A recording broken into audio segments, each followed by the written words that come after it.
तो चलिए ब्रेक के बाद आपका एक बार फिर से स्वागत है न्यूज आवर में। तो सुबह से ही हम आपको लगातार पल पल की अपडेट देते रहे और इसी बीच बड़ी खबरें आ रही हैं उनसे भी आपको रूबरू करा रहे हैं। तो चलिए अब बात करेंगे उत्तर प्रदेश की संत कबीर नगर लोकसभा सीट की और इस पर जो है क्या कुछ यहाँ पे चुनावी मैदान में कौन कौन है ये बताएंगे। उसके बाद मतदाताओं की बात करेंगे कि कुल कितने यहाँ पर मतदाता हैं, जिसमें महिला मतदाता कितनी है और पुरुष मतदाता कितने हैं।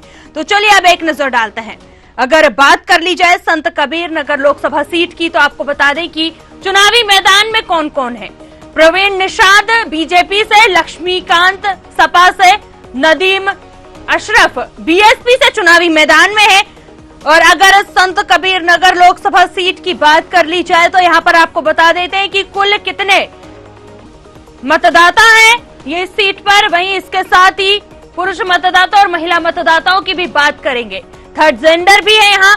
तो कुल मतदाता 19,62,933 है, जिसमें पुरुष मतदाता 8,96,164, महिला मतदाता 10,66,647 है, थर्ड जेंडर 92 है। देखिए यहाँ पर महिला मतदाताओं की संख्या पुरुषों के मुकाबले अधिक है।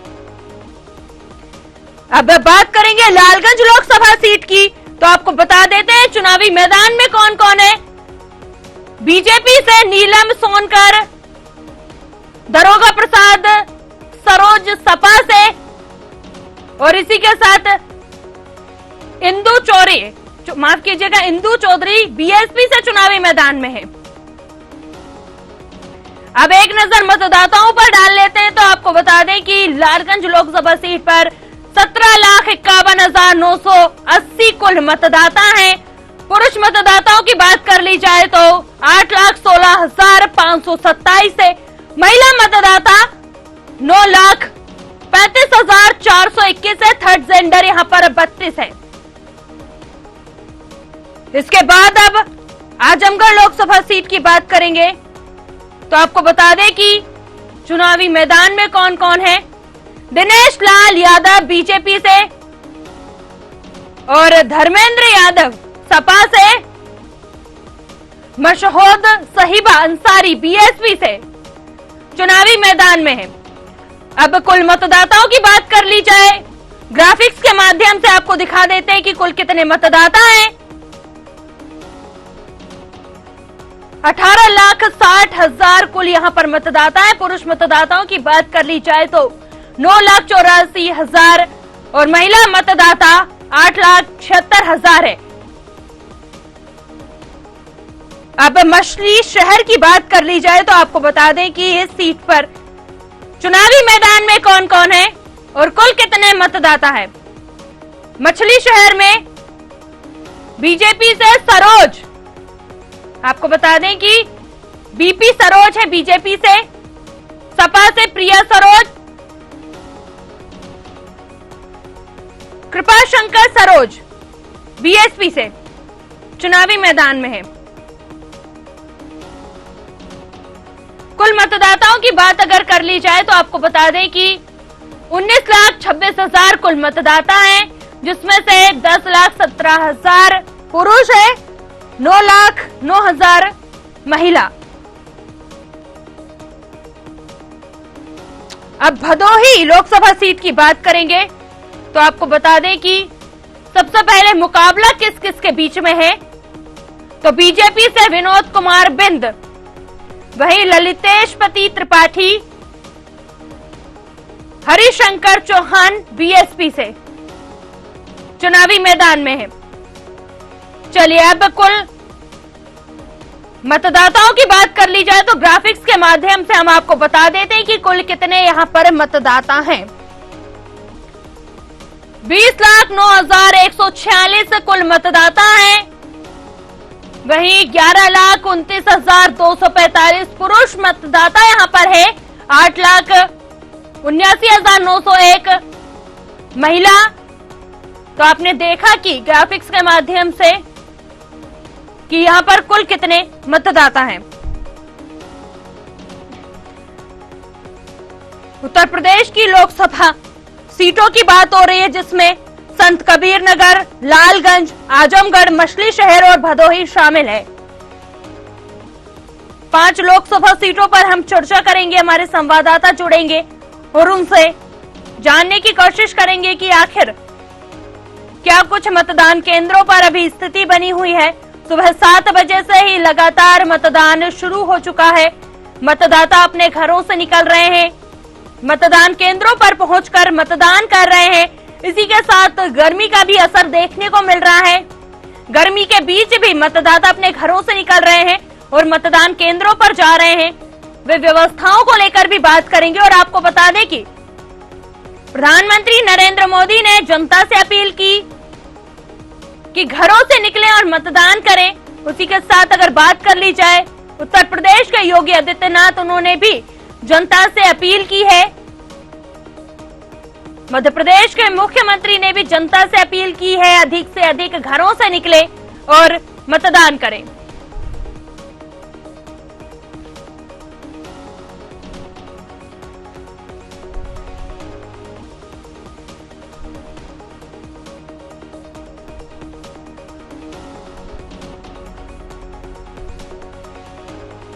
तो चलिए, हमारे साथ विश्व प्रसाद संवाददाता मछली शहर से जुड़ गए हैं और अनूप मिश्रा संत कबीर नगर से, और प्रशांत भी हमारे साथ जुड़ चुके हैं आजमगढ़ से। तो चलिए, हमारे संवाददाताओं के पास जाएंगे और उनसे जानने की कोशिश करेंगे। सुबह से ही लगातार मतदान शुरू हो चुका है। मतदाता घरों से निकल रहे हैं, मतदान केंद्रों पर पहुंच रहे हैं और क्या कुछ अभी वहां पर माहौल दिखाई दे रहा है, क्या कुछ स्थिति बनी हुई है, क्योंकि लगातार सुबह 7 बजे से ही पल पल की अपडेट न्यूज आवर पर दे रहे हैं। चलिए अनूप, आपके पास आना चाहेंगे और जानने की कोशिश करेंगे। सुबह 7 बजे से ही लगातार मतदान शुरू हो चुका है और शाम 6 बजे तक चलेगा, और बीच बीच में बड़ी खबरों से भी हम अपने दर्शकों को जो है रूबरू करा रहे हैं। अनूप, आपके पास आना चाहेंगे और जानना चाहेंगे कि क्या कुछ स्थिति बनी हुई है। बिल्कुल, आपको बताते चले कि जो चरण का चुनाव चल रहा है उसमें सुबह कतारें लग गई हैं। चूंकि गर्मी का असर काफी तेजी के साथ बढ़ रहा है, इसलिए प्रत्येक जो वोटर है वो ये समझ चाह रहा है कि सुबह 7 बजे ही लग जाए और 9 से 10 बजे तक। पिछले चुनाव में भी आप देखा गया था कि सुबह से लाइनें लग गई थी और दोपहर के बाद करीब 11 बजे के बाद जो है लाइनें कम होती थी। दोपहर में जो घटना हुआ केवल शाम को 4 बजे के बाद मतदान काफी तेजी आता है और लाइनें हैं। आज भी वही स्थिति है, नौतपा चल रहा है, गर्मी काफी तेजी के साथ आगे बढ़ रही है, लेकिन वोटर्स भी अपनी तेजी के साथ जो है मतदान कर रहे हैं। राजनीतिक पार्टी के हैं, उन्होंने भी जो है वोटर्स से अनुरोध किया है समय से मतदान करें, पहले जलदान करें फिर जलपान करें। मुख्यमंत्री योगी आदित्यनाथ ने भी वोटर्स से अपील की है। साथ साथ में चुनाव आयोग ने भी अपील की है। चुनाव आयोग ने कुछ तैयारी भी कराई, जैसे पानी की व्यवस्था, गर्मी। चलिए अनूप, आपसे हमारा संपर्क नहीं हो पा रहा है, आपकी आवाज क्लियर नहीं आ पा रही है, तो आप हम जो है प्रशांत के पास जाएंगे। प्रशांत, आपसे जानना चाहेंगे आजमगढ़ लोकसभा सीट के बारे में कि यहाँ पर कैसा क्या मुकाबला इस बार देखने को मिल रहा है, क्योंकि काफी चर्चित सीट भी है ये। बिल्कुल, देखिए मैं आपको बता दूं कि 2019 चुनाव में यहाँ समाजवादी पार्टी के मुखिया अखिलेश यादव ने जीत हासिल की थी और इसके बाद विधानसभा के सदस्य निर्वाचित हुए, उनके बाद ये जीत हो गए। उस चुनाव में यहाँ भारतीय जनता पार्टी के प्रदेश यहाँ पर जीत यादव चुनाव हारे थे। हालांकि इस बार जो है 2024 के समीकरण आजमगढ़ के बदले हुए हैं। आजमगढ़ में 10 लोकसभा सीटें आती है, आजमगढ़ में 10 विधानसभा सीटें आती हैं और 10 विधानसभा सीटों पर समाजवादी पार्टी का कब्जा है। इस बार धर्मेंद्र यादव के चुनाव मैदान में है और उनके सामने भारतीय जनता पार्टी के वर्तमान सांसद दिनेश नाथ निरहुआ, तो वही बहुजन समाज पार्टी प्रत्याशी वहाँ मैदान में है। तो ऐसे में देखिए वहाँ जो समीकरण है इस बार बदले बदले से नजर आ रहे हैं। इसलिए 2022 के चुनाव में पूर्वांचल में समाजवादी पार्टी ने अच्छी पकड़ बनाई थी और जीत कई सीटों पर हासिल की थी। आज 2024 की बात की जाए, दिनेश नाथ निरहुआ के सामने काफी जो है इस समय कठिन स्थिति बनी हुई है, क्योंकि जो पिछली बार 2019 के बाद जो उप लोकसभा चुनाव हुआ था वहाँ पर गुड्डू जमारी बहुजन समाज पार्टी से चुनाव लड़े थे और उन्हें करीब 2 लाख के ऊपर मत मिला था। तो ऐसे में समाजवादी पार्टी के जो प्रत्याशी धर्मेंद्र यादव का हार का सामना करना पड़ा था, लेकिन इस बार गुड्डू जमारी फिर सपा में वापस आ गए हैं और उन्हें समाजवादी पार्टी ने एमएलसी बना दिया है। तो जो मुस्लिम वोट बैंक है वो एक बार समाजवादी पार्टी के साथ खड़ा हुआ दिखाई देगा। और तो इसलिए इस सीट पर जो है कड़ी टक्कर मानी जा रही है और माना जा रहा है कि इस बार दिनेश लाल निरहुआ को निराशा हाथ लग सकती है, क्योंकि यहाँ पर जो धर्मेंद्र यादव की स्थिति काफी मजबूत मानी जा रही है। तो वही बहुजन समाज पार्टी की बात की जाए तो बहुजन समाज पार्टी ने हालांकि प्रत्याशी दिया है, लेकिन उसकी मजबूती स्थिति में वहाँ नहीं है जो वहाँ के लोगों का मानना है। क्योंकि बहुजन समाज पार्टी क्योंकि यहाँ पर जो है अपना 20 वोट है उसको और इसके साथ ही अन्य वोटों को अपने पाले में लाने का काम कर रहा है। और जो वोट बहुजन समाज पार्टी की तरफ जो अन्य चाहे ओबीसी हो या फिर सवर्ण का वोट अगर थोड़ा बहुत ही करता है तो इससे सीधे जो है दिनेश लाल निरहुआ को नुकसान हो सकता है। आज के समीकरण में देखा जाए कि आज वोटिंग हो रही है तो ऐसे में जो प्रत्याशी हैं उनकी धड़कनें थमी हुई हैं, लेकिन आजमगढ़ में इस बार भारतीय जनता पार्टी का रण आसान नहीं दिखाई दे रहा है और दिनेश तो आसान नहीं हो सकती है। यह भी आरोप लगते रहे हैं दिनेश लाल निरहुआ के ऊपर क्योंकि वो भोजपुरी के एक्टर हैं, उन्होंने क्षेत्र में समय कम दिया है, विकास की जो बातें रही हैं वो जो वादे थे आजमगढ़ की जनता के साथ वो पूरे नहीं हो पाए हैं। खासकर पूर्वांचल में रोजगार का मुद्दा सबसे अहम होता है और इसके साथ ही सुरक्षा का मुद्दा सबसे अहम होता है।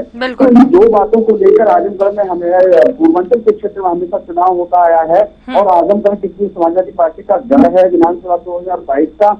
यहाँ पर इस बार जो है समाजवादी पार्टी बड़ी मजबूत स्थिति में दिखाई दे रही है, तो भारतीय जनता पार्टी का रण इतना आसान नहीं दिखाई दे रहा है और दिनेश लाल निरहुआ शायद इस बार वापस भी न हो पाए इस सीट पर, क्योंकि धर्मेंद्र यादव कड़ी टक्कर देते हुए आए हैं।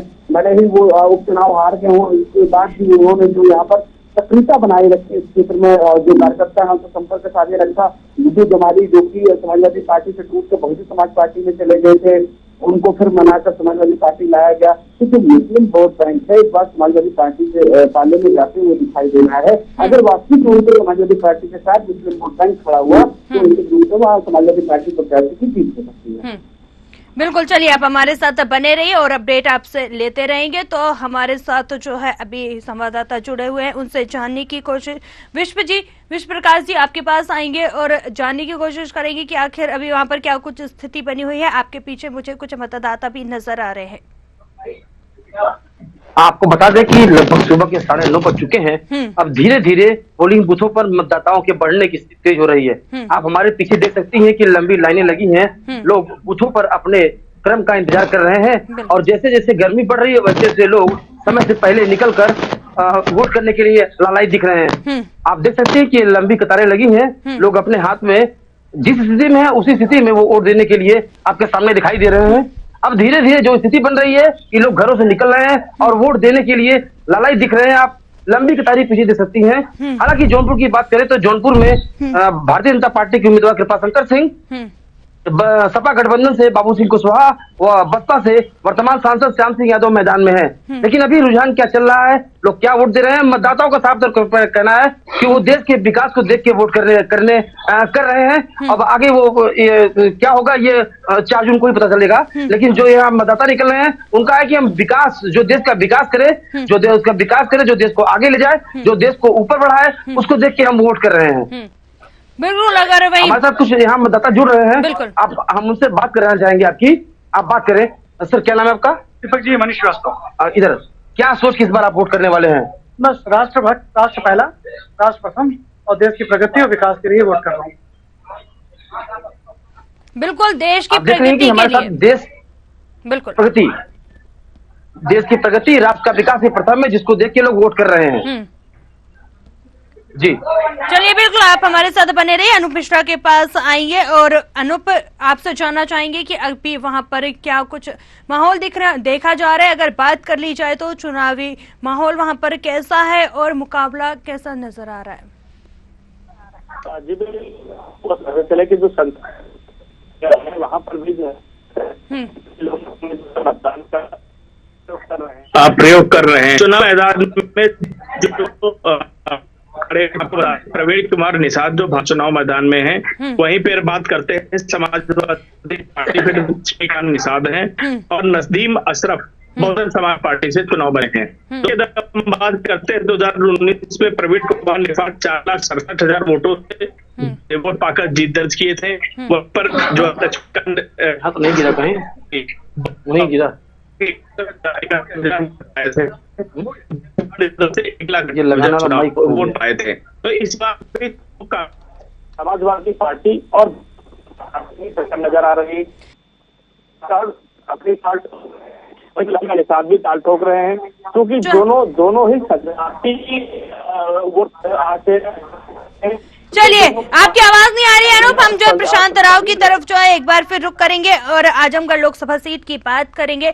तो यहाँ पर अगर बात कर ली जाए तो कांग्रेस का यहाँ पर जो है 7 बार कांग्रेस यहाँ से जीत चुकी थी और इसी के साथ सपा ने भी 4 बार अपनी यहाँ से जीत दर्ज की थी। वही अगर बीजेपी की बात कर ली जाए तो बीजेपी जो है यहाँ पर सिर्फ 2 बार ही अपना जो है कब्जा जमा पाई है। वहीं अगर बात कर ली जाए तो केंद्र का रास्ता भी उत्तर प्रदेश से होकर ही गुजरता है। ऐसा माना जाता है कि जितनी सीटें जिस पार्टी के यहाँ पर आती हैं केंद्र में भी वो जो है काबिज नजर आता है। क्या कहेंगे इसे लेकर?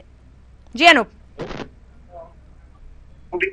हेलो अनूप, आप तक आवाज पहुंच रही है? तो जिस तरीके से हम आपको बता रहे हैं कि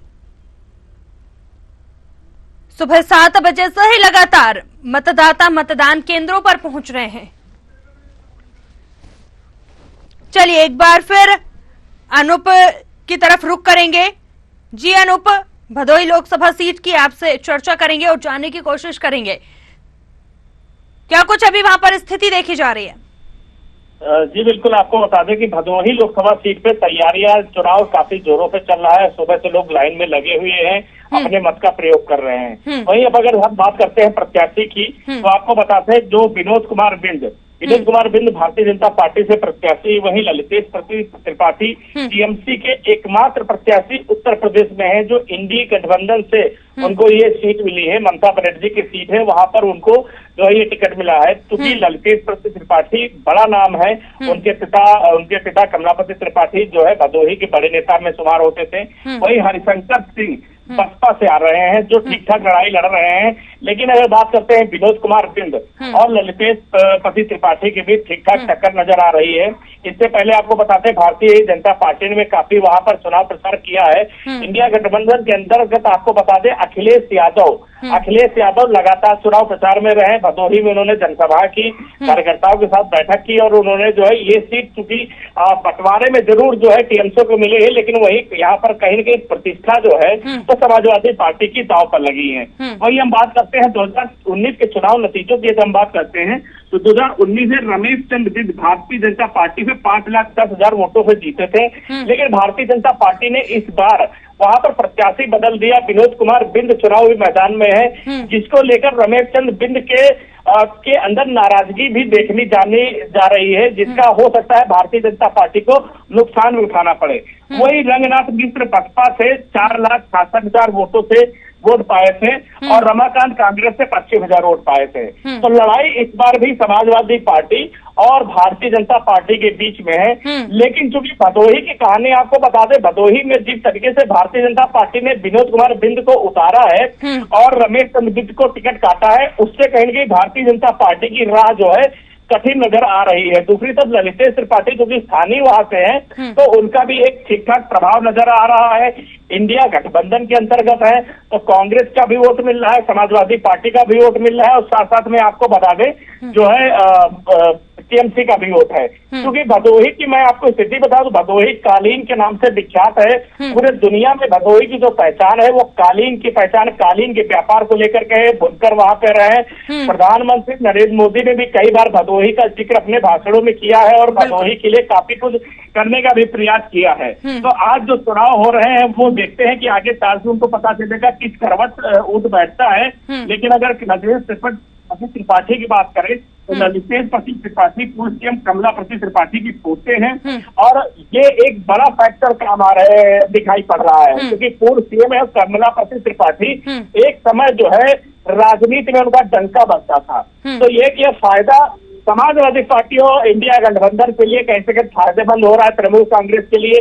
वहीं रमेश कुमार बिंद का जो मामला ये है कि उनको टिकट न मिलने से विनोद कुमार बिंद की राहें थोड़ा सा आसान नजर नहीं आ रही है। तो इस तरह वहाँ पर विकास के मुद्दों की बात की जाए तो बुनकरों की जो समस्या है उनको लेकर के भी काफी लोग मुखर नजर आए हैं। बुनकरों ने भी अपनी शिकायत की तो उनका माल जो है बिजली में दिक्कत होती है, उनका ट्रांसपोर्टेशन की दिक्कत होती है।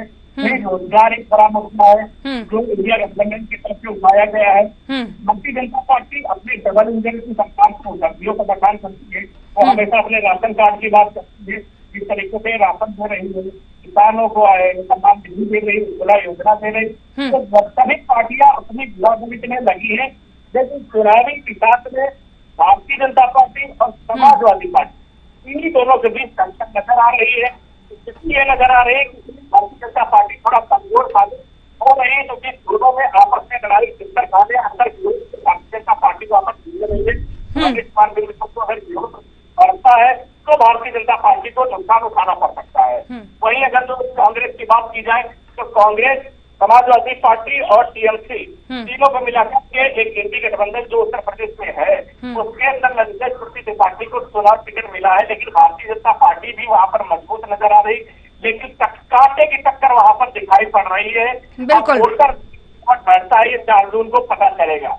लेकिन जो लड़ाई नहीं है इस ग्रामीण क्षेत्र में वो भारतीय जनता पार्टी और समाजवादी पार्टी में नजर आ रही है। चलिए बिल्कुल, आप हमारे साथ बने रहिए। अब जो है हम विश्व जी के पास आएंगे। प्रकाश जी, आपसे जानना चाहेंगे कि आपके पीछे मुझे यहाँ से लाइन भी नजर आ रही है, आप मतदाताओं से बात करिए और जानने की कोशिश करिए कि आखिर क्या कुछ मुद्दे लेकर मतदाता अपने मत का प्रयोग करने के लिए आ रहे हैं और अभी क्या कुछ स्थिति बनी हुई है, क्योंकि गर्मी का भी असर देखने को मिल रहा है। जी विश्व जी। हाँ, हेलो, आप तक आवाज पहुंच रही है? जी आवाज आई जी। बिल्कुल, वहीं आपसे जानना चाहेंगे कि आपके पीछे लंबी लंबी कतारें भी नजर आ रही है। वहीं अगर बात कर ली जाए तो मतदाताओं से बात करने की कोशिश करिए और जानने की कोशिश करिए आखिर क्या कुछ मुद्दे लेकर मतदाता अपने घरों से मतदान केंद्रों पर पहुंच रहे हैं। आपको बता दें कि मतदान सुबह 7 बजे शुरू हो चुका है और लगभग 10 बजने को हैं। अब मतदाता अपने घरों से निकलने लगे हैं और वो लंबी लाइनें लगाकर वोट देने की प्रतीक्षा कर रहे हैं। लेकिन मतदाताओं का जो यहाँ जो देखने में आ रहा है, भारतीय जनता पार्टी की उमंग सिंह और समाजवादी पार्टी के उम्मीदवार बाबू सिंह कुशवाहा के बीच टक्कर देखने को मिल रही है। हालांकि कुछ मतदाता हमारे पीछे खड़े हैं, हम का प्रयास करेंगे कि वो किन मुद्दों को लेकर वोट करने वाले हैं। यहाँ हमारे साथ युवा मतदाता जुड़ रहे हैं। आप क्या नाम? आप राजा राम। क्या सोच के आप वोट कर रहे हैं? बेरोजगारी, शिक्षा, ये बेरोजगारी और शिक्षा दोनों देखकर युवा मतदाता है, आप वोट कर रहे हैं। और हमारे साथ लोग जुड़ रहे हैं, हम उनसे बात करेंगे। अच्छा, क्या नाम है आपका? अनुसार। अच्छा, क्या सोच के आप वोट कर रहे हैं? उधर देखिए कैमरे में, क्या सोच के वोट कर रहे हैं इस बार? तो हम लोगों को सुविधा चाहिए। सुविधा चाहिए। क्या चाहिए? बड़ी दिक्कत आती है, महंगाई ज्यादा है। तो किसको वोट करेंगे?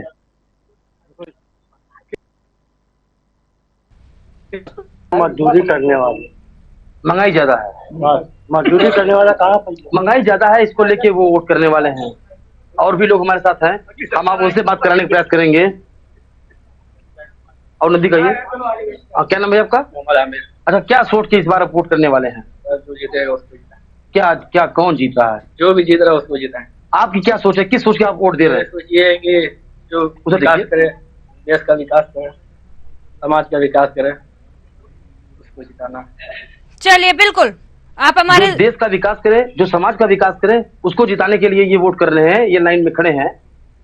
और भी लोगों से हम बात कराएंगे आपको। क्या नाम है आपको सर? चलिए आपको क्या वोट कर रहे हैं इस बार? चलिए आपको रोकना चाहेंगे, प्रशांत के पास आएंगे। प्रशांत, अगर बात कर ली जाए आजमगढ़ लोकसभा सीट की तो यहाँ पर एमवाई फैक्टर ज्यादा हावी रहता है। मुस्लिम और यादवों के बीच में यहाँ पर कड़ा मुकाबला देखने को मिलता है। अगर इस सीट की बात कर ली जाए तो यहाँ पर कांग्रेस जो है 7 बार यहाँ से जीत चुकी थी। वहीं अगर सपा की बात कर ली जाए तो 2 बार, माफ कीजिएगा, 4 बार सपा भी यहाँ से जीती थी और 2 बार यहाँ से बीजेपी ने जीत हासिल की थी। वहीं आपसे जानना चाहेंगे कि इस बार क्या ऐसा ही कुछ नजर आ रहा है? जी प्रशांत। देखिए अगर इस बात की बात की जाए कि समीकरण लगातार यहाँ बदलते रहे हैं तो ऐसे में 2020 में यहाँ पर समाजवादी पार्टी के प्रत्याशी और मुखिया अखिलेश जीत दर्ज की थी। इससे पहले यहाँ पर मुलायम सिंह यादव भी संसद दरबार से पूछ चुके हैं। समाजवादी पार्टी को यहाँ से काफी समर्थन मिलता आया है और 2022 में जब यहाँ उप लोकसभा चुनाव हुआ था तो इस दौरान मात्र 8,000 वोटों से धर्मेंद्र यादव को दिनेश नारायण से हार का सामना करना पड़ा था। और उसमें भी सबसे बड़ा फैक्टर अगर देख दिया जाए तो 2,66,000 वोट यहाँ गुंडी जमाली को मिला था। और यहाँ की बात करी जाए, यहाँ 21% जो है यादव वोट बैंक है और उससे ज्यादा यहाँ पर मुस्लिम वोट बैंक है। 20% यहाँ पर अनुसूचित जाति का वोट है। जो वोट है वो यहाँ मायने रखता है। और अगर गैर ओबीसी की बात कर ली जाए, उसके बाद अगर यादव के बाद गैर बिरादरी है तो इसकी सबसे बड़ी संख्या यहाँ राजभर की है। और यही फैक्टर पिछली बार काम आया था कि दिनेश नारायण को यहाँ जीत हासिल हुई थी।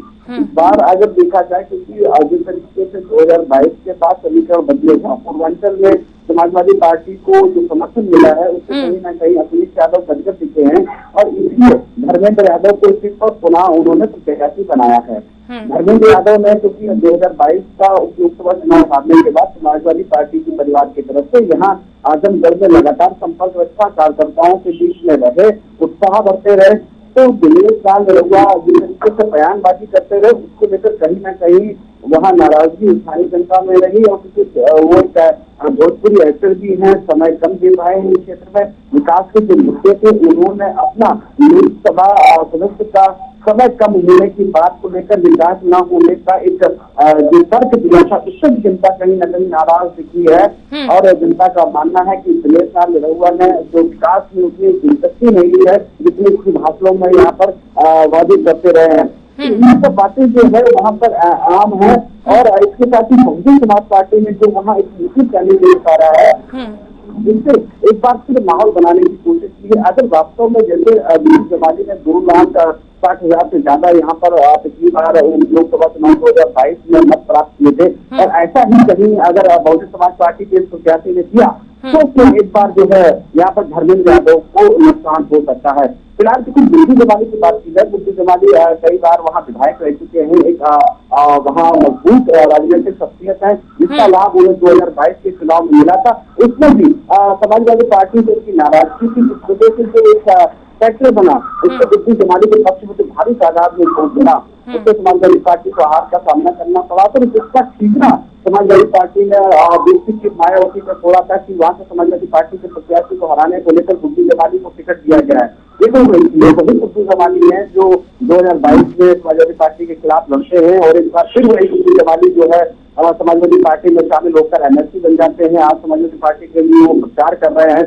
अब जो समाजवादी, चलिए आपको रोकना चाहेंगे प्रशांत, बड़ी खबर आ रही है ओडिशा से। छठे चरण का मतदान जारी है। सुबह 7 बजे से विधानसभा सीटों पर भी मतदान जारी है।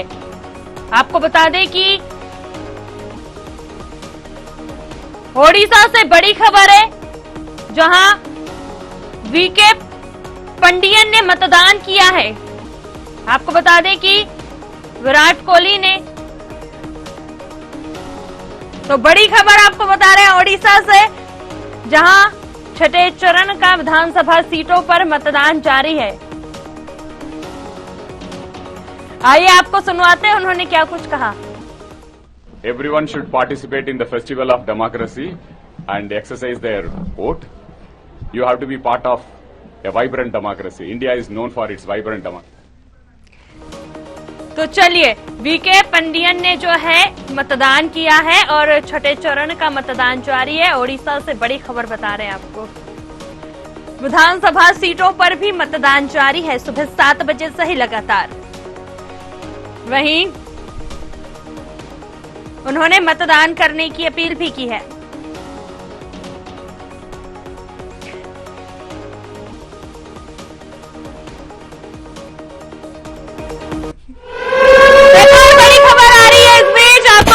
टीवी स्क्रीन पर दिल्ली से कैबिनेट मंत्री आतिशी ने किया मतदान। न हो निष्पक्ष चुनाव का उल्लंघन। चुनाव आयोग से इस मामले में जो है मंत्री आतिशी ने संज्ञान भी ले रही है। तो बड़ी खबर आपको बता रहे हैं, न हो निष्पक्ष चुनाव का उल्लंघन। तो आइए आपको सुनवाते हैं कि क्या कुछ कहा है आतिशी ने। देखिए, हमें आधिकारिक सूचना मिली है कि कल शाम को एलजी साहब ने एक मीटिंग बुलाई थी, दिल्ली पुलिस के अधिकारियों के साथ मीटिंग बुलाई थी और दिल्ली पुलिस को ये इंस्ट्रक्शंस दी गई थी कि जो जो एरियाज इंडिया गठबंधन के स्ट्रांग होल्ड हैं उन सभी एरियाज में वोटिंग को स्लो कराया जाए, बैरिकेड्स को दूर लगाया जाए, बार बार वोटर्स की चेकिंग कराई जाए। अगर ऐसा होता है तो ये फ्री एंड फेयर इलेक्शंस का उल्लंघन होगा। तो हम ये उम्मीद करते हैं कि इलेक्शन कमीशन इसका संज्ञान लेगा और इलेक्शन कमीशन ऐसी किसी भी साजिश को जरूर रोकेगा। देखिए हमें चलिए एक और बड़ी खबर आ रही है।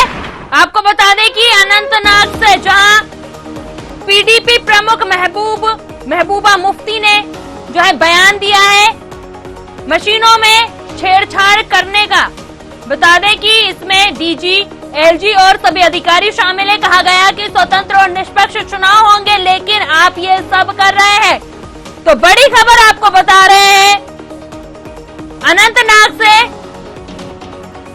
आपको बता दें कि अनंतनाग से महबूबा मुफ्ती का बयान सामने आया है, जहां उन्होंने मशीनों में छेड़छाड़ करने की कोशिश को लेकर जो है ये बयान दिया है। कई पीडीपी के लोग जो है छेड़छाड़ कर रहे हैं, ऐसा उनका कहना है। आइए उन्होंने क्या कुछ कहा है आपको सुनवाते हैं। थानों में उनको बंद किया जा रहा है बिना किसी वजह के। 87 की रिगिंग, एलजी साहब खुद इसमें इन्वॉल्व है, यहाँ के डीजी इन्वॉल्व है, यहाँ का डीआईजी अल्ताफ खान इन्वॉल्व है, सब लोग ऊपर से लेके नीचे तक इन्वॉल्व है। 87 की तरह यहाँ रिगिंग करना चाहते हैं और कल रात से इन्होंने पीडीपी के तमाम एजेंट्स को बंद करके रखा है थानों में। और मैं एलजी साहब से कहना चाहती हूँ कि आप क्या यूपी से यही करने के लिए यहाँ आए हैं? आप 87 को दोहराना चाहते हैं? आपको शर्म नहीं आती? आपके लीडर ने रेड फोर्ट से ऐलान किया था जम्मू कश्मीर में साफ सुथरे इलेक्शन कराएंगे वाजपेयी जी ने, और आज आप सारा बर्बाद कर। चलिए एक और बड़ी खबर आ रही है। आपको बता दें कि इस वक्त की बड़ी खबर दिल्ली से। भाजपा उम्मीदवार मनोज तिवारी का बयान, उत्तर पूर्वी दिल्ली लोकसभा सीट से उम्मीदवार हैं। तो बड़ी खबर आपको दिल्ली से बता रहे हैं, जो कांग्रेस के पारंपरिक वोटर होंगे वे भी आज उनको वोट नहीं देंगे। कहा कांग्रेस ने जिस प्रत्याशी का चयन किया है। तो बड़ी खबर दिल्ली से, भाजपा उम्मीदवार मनोज तिवारी का बयान, उसमें कांग्रेस ने अपना बड़ा ही, उन्होंने कहा है कि जो लोग कांग्रेस को वोट करते हैं, पारंपरिक वोटर्स हैं, वो भी आज उनको वोट नहीं देंगे। कांग्रेस ने जिस प्रत्याशी का चयन किया है। तो बड़ी खबर आपको बता रहे हैं, भाजपा उम्मीदवार मनोज तिवारी का ये बयान सामने आया है। आइए आपको सुनवाते हैं मनोज तिवारी ने क्या कुछ कहा है। कांग्रेस ने जिस प्रत्याशी का चयन किया, कांग्रेस ने जिस प्रत्याशी का चयन किया, उसमें कांग्रेस ने अपना बड़ा ही विभत्स रूप दिखाया। भारत को टुकड़े टुकड़े करने का भाव, भारत की सेना को गाली देने का भाव, भारत के अर्धसैनिक बलों के शहादत पे जश्न मनाने वाला भाव, इस देश में घर घर से आतंकवादी निकालने वाला भाव। मुझे लगता है जो बहुत ट्रेडिशनल वोटर होंगे ना, वो भी आज उनको वोट नहीं देंगे। अगर बहुत उनको मजबूरी होगी तो शायद वो वोट न दे, ऐसी स्थिति आ गई है, ऐसा हमें पता चल रहा है। एक और बड़ी खबर आ रही है टीवी स्क्रीन पर, आपको दिखा रहे हैं हरियाणा से। भाजपा उम्मीदवार नवीन जिंदल ने वोट डाला है। भाजपा उम्मीदवार नवीन जिंदल ने कहा हमारी कोशिश जन जन तक अपने संदेश पहुंचाएंगे। तो बड़ी खबर हरियाणा से, भाजपा उम्मीदवार नवीन जिंदल ने मतदान किया है। आपको बता दें कि भाजपा उम्मीदवार नवीन जिंदल ने कहा हमारी कोशिश जन जन तक पहुंचाए संदेश। भाजपा उम्मीदवार है नवीन जिंदल, क्या कुछ कहा है उन्होंने, आपको सुनवाते हैं। और लोग देखिए, पिछले 1.5 महीने से हम चुनाव प्रचार के अंदर हैं और हमने कोशिश की है कि जन जन तक हम अपने संदेश को पहुंचाएं, और लोगों ने जो है बहुत गर्मजोशी के साथ हमें अपना आशीर्वाद दिया है, समर्थन दिया है, और लोगों के अंदर एक बहुत उत्साह है। तो इसलिए जो है हमें सब जगह बहुत लोगों का आशीर्वाद मिला, और इसके लिए मैं कुरुक्षेत्र संसदीय क्षेत्र की जनता का, हरियाणा की जनता का मैं बहुत आभारी हूं। देखिए पिछले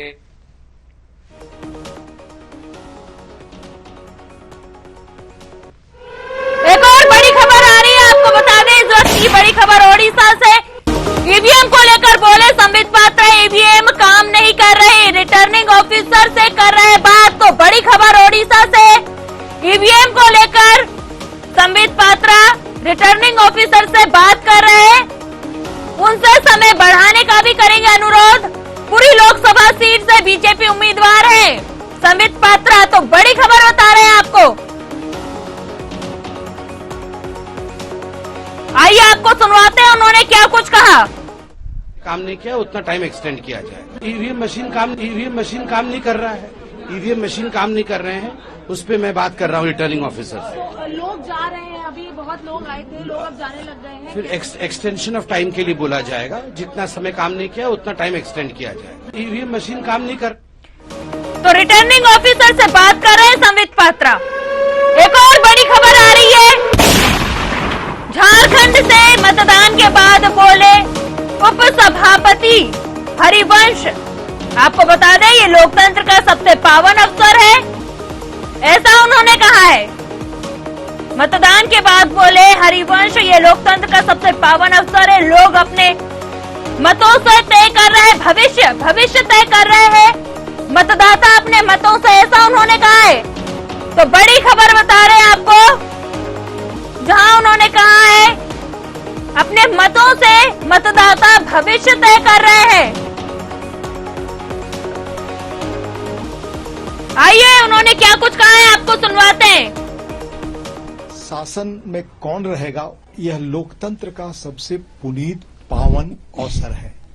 लोक का राज है, उसका सबसे ज्वलंत प्रमाण यही है कि लोग अपने मतों से शासन में कौन रहेगा उसका भविष्य तय करते हैं।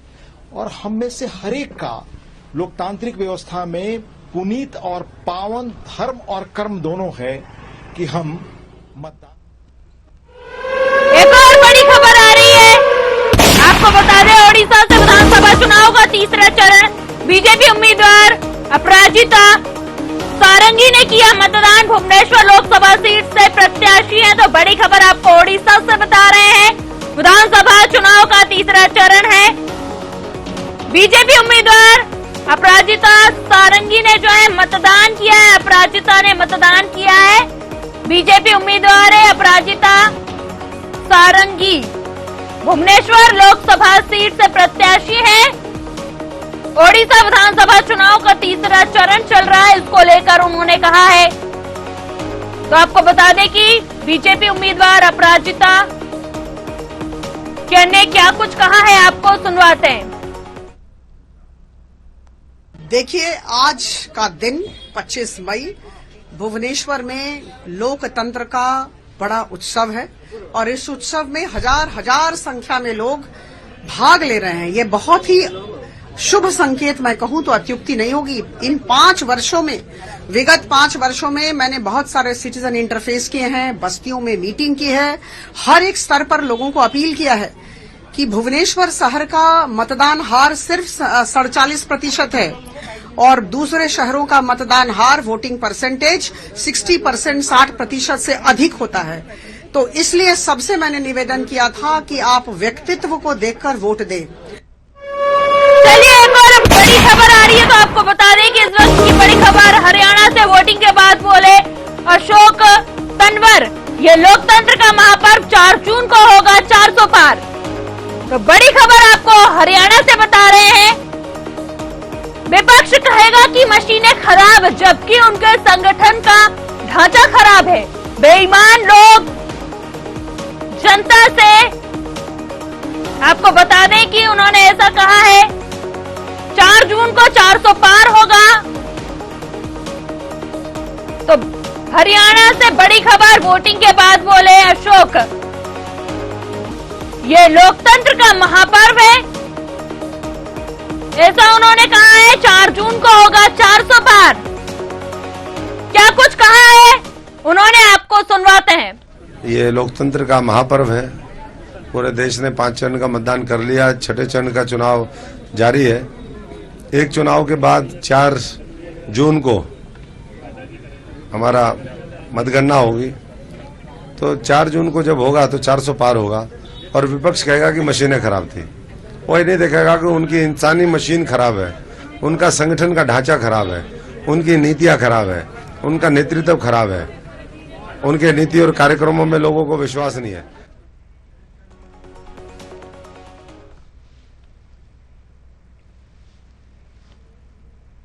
तो जैसा कि हम आपको सुबह से ही लगातार पल पल की अपडेट दे रहे हैं न्यूज आवर पर, और हमारे साथ जो है संवाददाता भी जुड़े हैं, वो भी आपको पल पल की अपडेट दे रहे हैं और लगातार हम आपको शाम 6 बजे तक अपडेट देते रहेंगे। तो हमारे साथ संवाददाता जुड़े हुए थे, उनका भी धन्यवाद। और बड़ी खबरें जो हैं उनसे भी हम आपको बीच में रूबरू करा रहे हैं। अब वक्त हो चला है छोटे से ब्रेक का। ब्रेक के बाद जल्द वापस लौटेंगे। आप बने रहिए न्यूज आवर के साथ।